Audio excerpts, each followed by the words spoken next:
નમસ્કાર દર્શક મિત્રો, આપણે નિહાળીશું સિટી લાઈન ન્યૂઝ ચેનલમાં આજના મુખ્ય સમાચારો।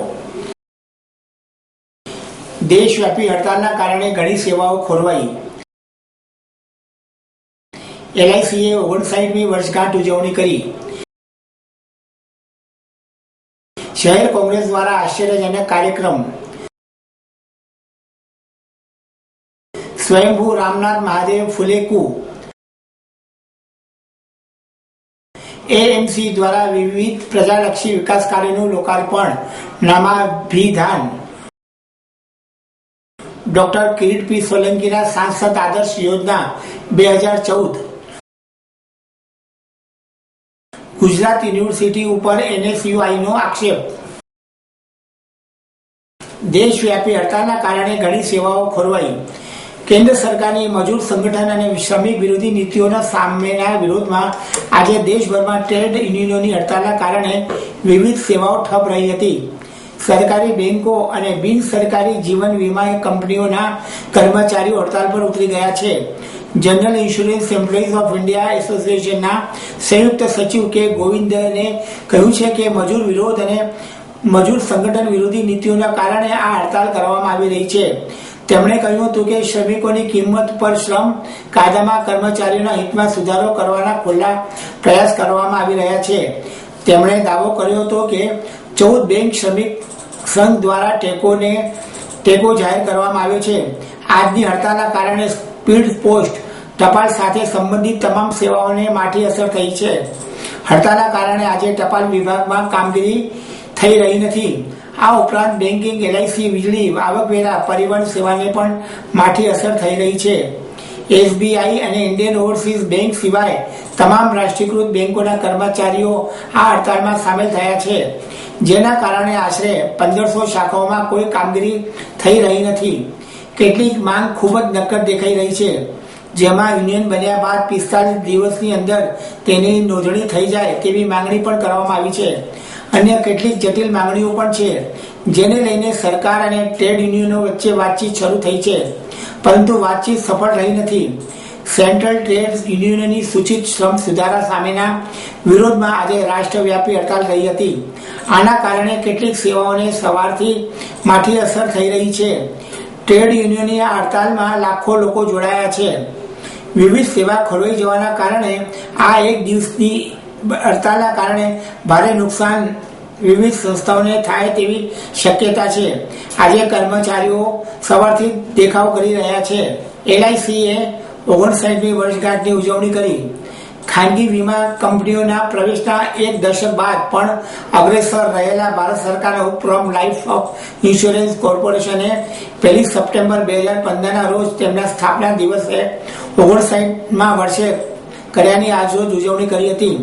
આ પ્રસંગે LICના senior division manager Shri PK મહાપાત્રએ જણાવ્યું હતું કે અમદાવાદ વિભાગે ગત વર્ષે 31/3/2015ના રોજ 266.644 પોલિસીઓનું વેચાણ કરી 503.4 કરોડનું પ્રથમ પ્રીમિયમ મેળવેલ હતું, જ્યારે 31/8/2015 સુધીમાં 83,812 પોલિસીઓનું વેચાણ કરેલ છે, જ્યારે 274 કરોડ જેટલું પ્રથમ પ્રીમિયમ મેળવેલ છે।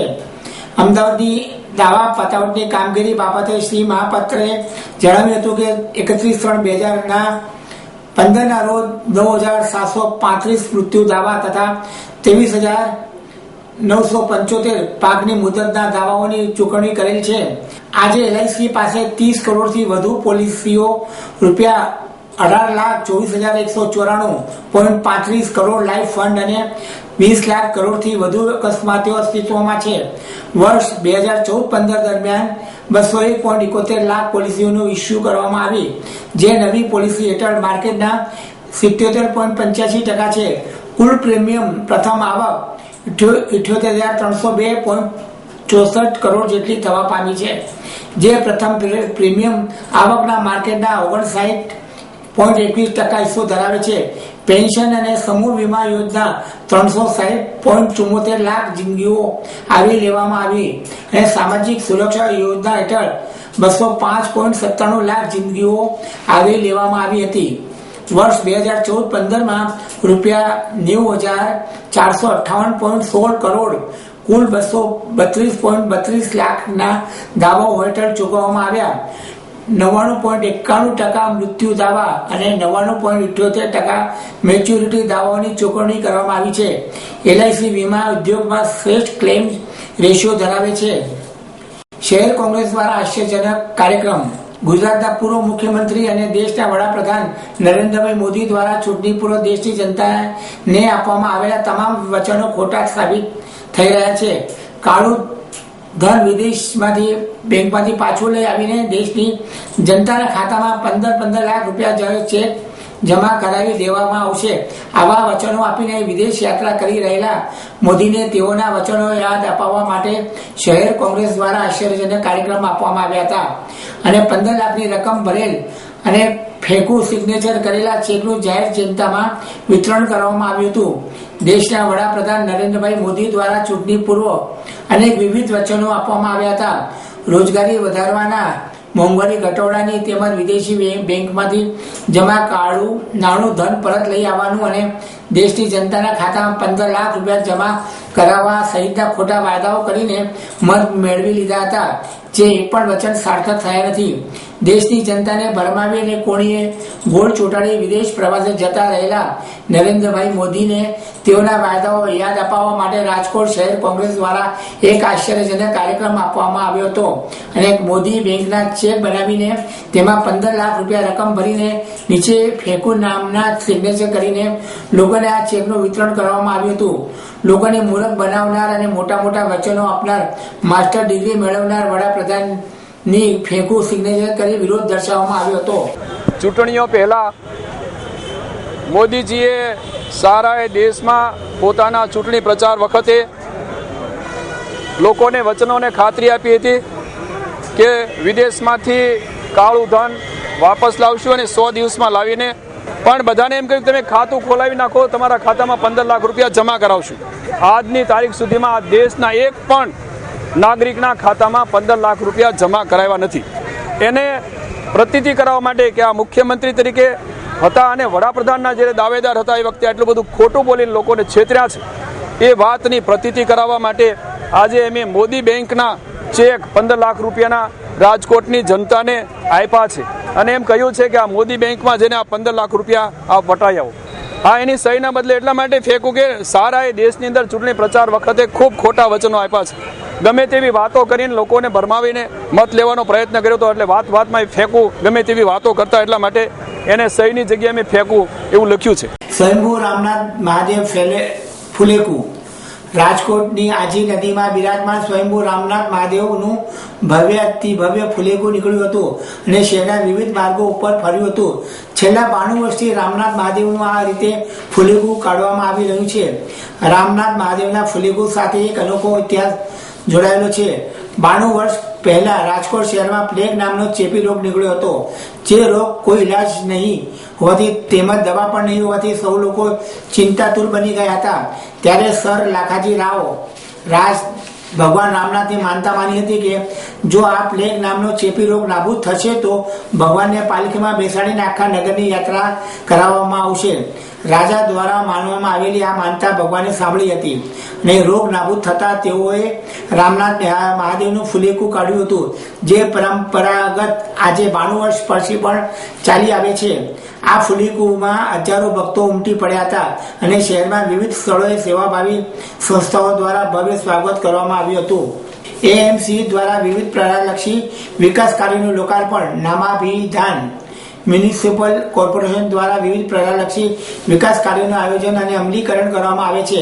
આવા જ કેટલાક વિકાસ કાર્યોનું લોકાર્પણ, ભૂમિપૂજન, નામાભિધાન વિવિધ ઝોનમાં કરવામાં આવે છે.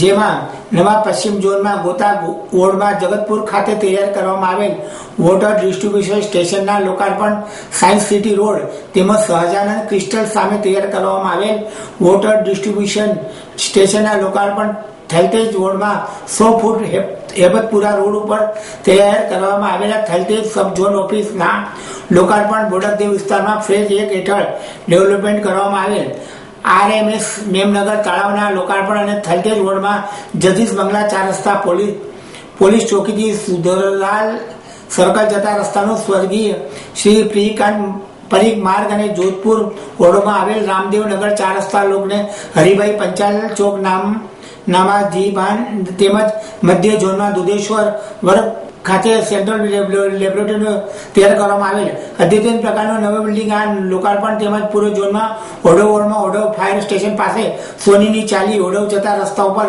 ખારીખટ કેનાલ ઉપર હેર કલવર્ટને તોડીને રસ્તાની પૂરી પહોળાઈ નવ કલવર્ટ તેમજ ઓઢવ વોર્ડમાં અંબિકાનગર ડ્રેનેજ પમ્પિંગ સ્ટેશનના પ્લોટમાં સ્ટોમ વોટર પમ્પિંગ સ્ટેશનનું ભૂમિપૂજન તેમજ ઓઢવ વારી ગૃહ ખાતે તૈયાર કરવામાં આવનારી વધારનારી ભૂગર્ભ ટાંકીના ભૂમિપૂજન પ્રસંગે તથા જૈન દેરાસર પાસેના પ્લોટમાં ડેવલપર કરેલ ગાર્ડનના લોકાર્પણનો સમાવેશ થાય છે. વિવિધ લોકાર્પણના અભિધાનના કાર્યક્રમ માનની શ્રીમતી મીનાબેન પટેલના વરદ હસ્તે રાખવામાં આવેલ.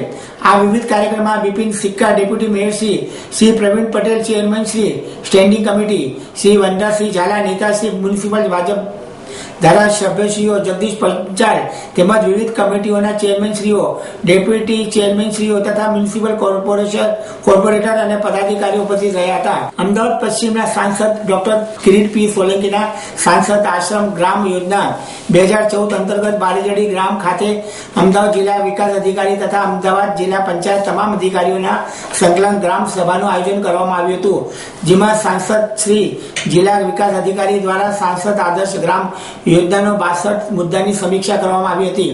બારેજડી ગામની 15 સગર્ભા મહિલાઓને ન્યુટ્રિશન કીટ આપવામાં આવી હતી. રાજ્ય સરકારની ચિરંજીવી યોજના હેઠળ ખાનગી તથા સરકારી હોસ્પિટલોમાં પ્રસૂતિ કરવાની તમામ જાણકારી આપવામાં આવી હતી. માનનીય વડાપ્રધાન શ્રી નરેન્દ્ર મોદીના પ્રધાનમંત્રી સુરક્ષા વીમા યોજના હેઠળ બારેજડી ગામની મહિલાઓને સુરક્ષા તાતણે બાંધી રક્ષાબંધનનો તહેવાર ઉજવવામાં આવ્યો હતો. આ ઉપરાંત ગ્રામની મુલાકાત લઈ વિકાસ કાર્યોની સમીક્ષા કરીને સ્વચ્છતા અભિયાન તથા મહાયજ્ઞનું આયોજન કરવામાં આવ્યું હતું. તેમાં ગામના પ્રજાજનો તેમજ ભારતીય જનતા પાર્ટીના કાર્યકરો મોટી સંખ્યામાં ઉપસ્થિત રહ્યા હતા. ગુજરાત યુનિવર્સિટી ઉપર NSUનો આક્ષેપ. ગુજરાત યુનિવર્સિટી દ્વારા BA પ્રવેશમાં national council for teacher education ધારા ધોરણનું ઉલ્લંઘન કરીને બંક્ષી પંચના વિદ્યાર્થીને નુકસાન કરવામાં આવ્યું છે. SC, ST અને OBC ના વિદ્યાર્થીઓને પ્રવેશ પ્રક્રિયા માટે જરૂરી લાયકાત કે જેમાં 5% છૂટછાટ મળે છે તે છૂટછાટ બક્ષી પંચના વિદ્યાર્થીઓને ન આપીને અન્યાય કરવામાં આવ્યો છે તેવો આક્ષેપ કરતા અમદાવાદ શહેર જિલ્લા NSUIના ઉપપ્રમુખ ભાવિક સોલંકીએ જણાવ્યું હતું કે ગુજરાત યુનિવર્સિટીમાં BA પ્રવેશ કાર્યવાહી સમગ્ર ગુજરાતમાં સૌથી છેલ્લે થાય છે. પ્રવેશ કાર્યવાહીમાં વિલંબને કારણે અનેક વિદ્યાર્થીઓને ગુજરાત યુનિવર્સિટીને બદલે બીજી યુનિવર્સિટીમાં પ્રવેશ લેવો પડે છે, જેના કારણે વિદ્યાર્થીઓને હેરાનગતિ થાય છે.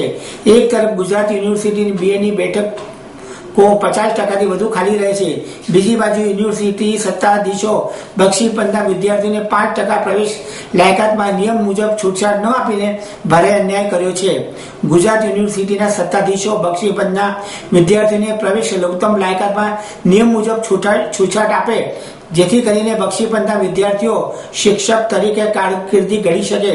બક્ષી પંચના વિદ્યાર્થીઓને ગુજરાત યુનિવર્સિટી દ્વારા કરવામાં આવેલ અન્યાય અંગે આગામી દિવસોમાં કુલપતિશ્રીને આવેદનપત્ર પણ આપવામાં આવશે.